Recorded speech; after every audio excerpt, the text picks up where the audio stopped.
था 22 अप्रैल 2025 और जगह थी कश्मीर का पहलगाम। उस दिन ढलते ढलते देश के सामने आई कुछ वीडियोस और तस्वीरें जिसे देखकर पूरा देश सन्न रह गया। आप बोले ना मुझे यहाँ पर थी, क्या बोलते भेलपुरी खा रही थी, मेरा हाँ, पति साइड में था, ठीक है। एक इंसान है उसने उसको गोली मार दी। यहाँ पे उसने बोला कि ये शायद मुस्लिम नहीं है, उसने उसको गोली मार दी।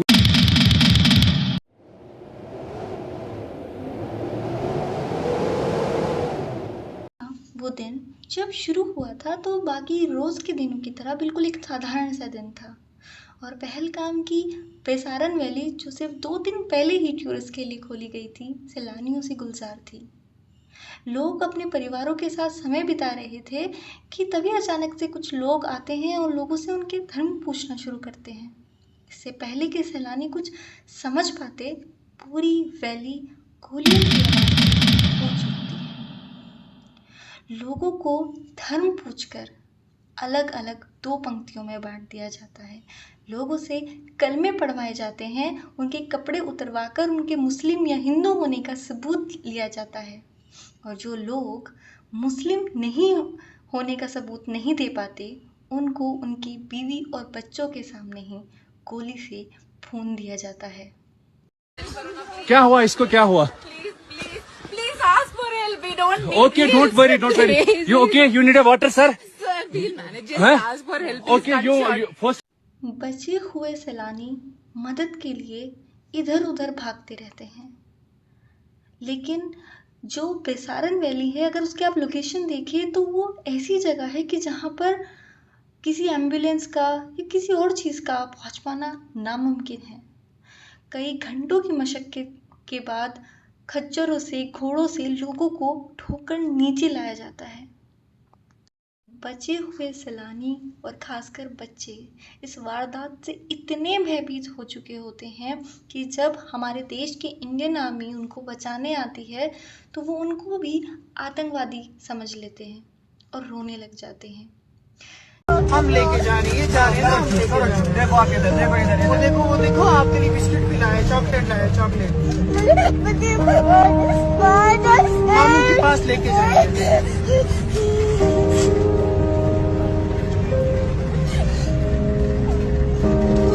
जो भी देश के सामने वीडियोस और चित्र आए हैं वो इतने हृदय विदारक हैं कि शायद पत्थर से पत्थर इंसान का भी दिल पसीज जाए।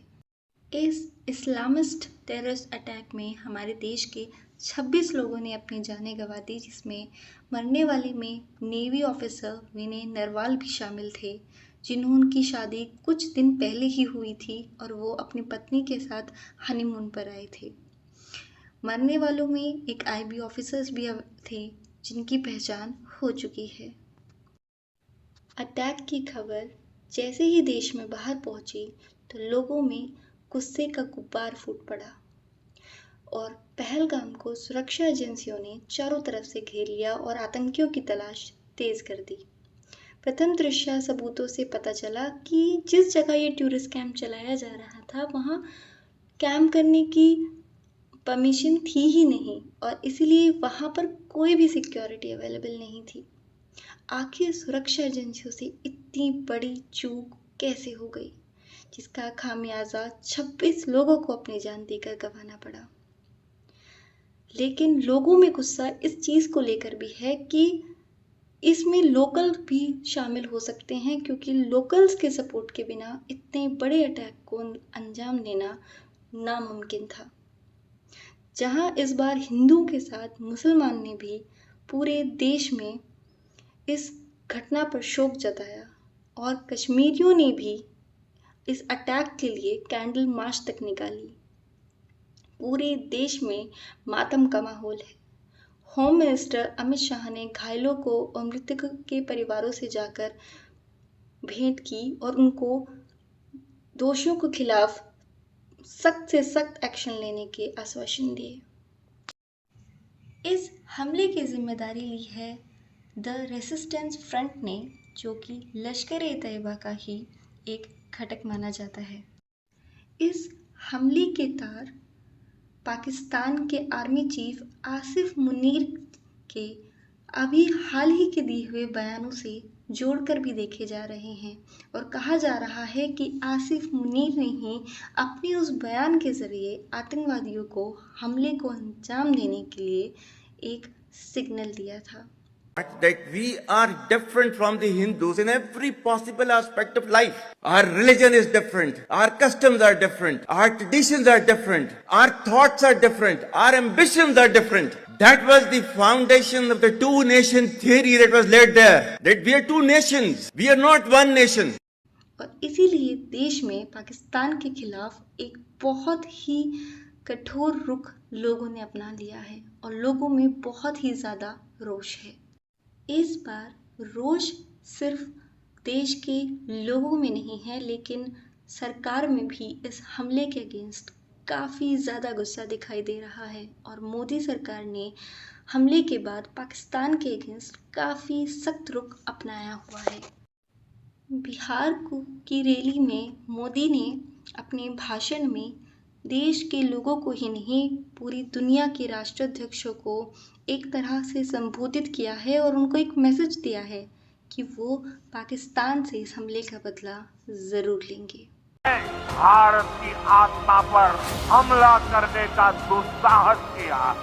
मैं बहुत स्पष्ट शब्दों में कहना चाहता हूं, जिन्होंने ये हमला किया है उन आतंकियों को और इस हमले की साजिश रचने वालों को उनकी कल्पना से भी बड़ी सजा मिलकर के रहेगी। और अब सिर्फ बालाकोट जैसी छोटी मोटी एयर स्ट्राइक से काम नहीं चलेगा। पाकिस्तान को एक उचित जवाब इस बार दिया जाएगा। अब इशारा एक युद्ध की तरफ था या किसी और तरफ, ये तो सिर्फ पीएम मोदी ही जानते हैं। सऊदी अरब से आते ही पीएम मोदी ने मीटिंग की और मीटिंग में कुछ कड़े फैसले लिए गए।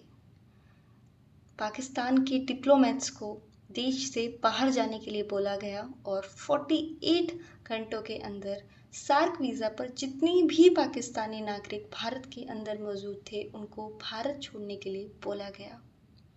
बाकी सारे जो रिस्ट्रिक्शंस पाकिस्तान के ऊपर लगाए गए हैं उसमें सबसे महत्वपूर्ण एक्शन जो सरकार ने लिया था वो था इंडस वैली ट्रीटी को सस्पेंड कर देना। इंडस वैली ट्रीटी एक बहुत ही ज़्यादा इम्पॉर्टेंट ट्रीटी है जिसमें इंडस का 80% पानी पाकिस्तान को जाता है और ये कदम पाकिस्तान की रीढ़ की हड्डी तोड़ने के बराबर माना जा रहा है। यही पाकिस्तान ने भी पलटवार करते हुए शिमला समझौते को सस्पेंड कर दिया है और भारत के नागरिकों डिप्लोमेट्स को भी पाकिस्तान छोड़ने के लिए बोल दिया है। पाकिस्तान ने अपनी एयर स्पेस भी भारत के विमानों के लिए बंद कर दी है।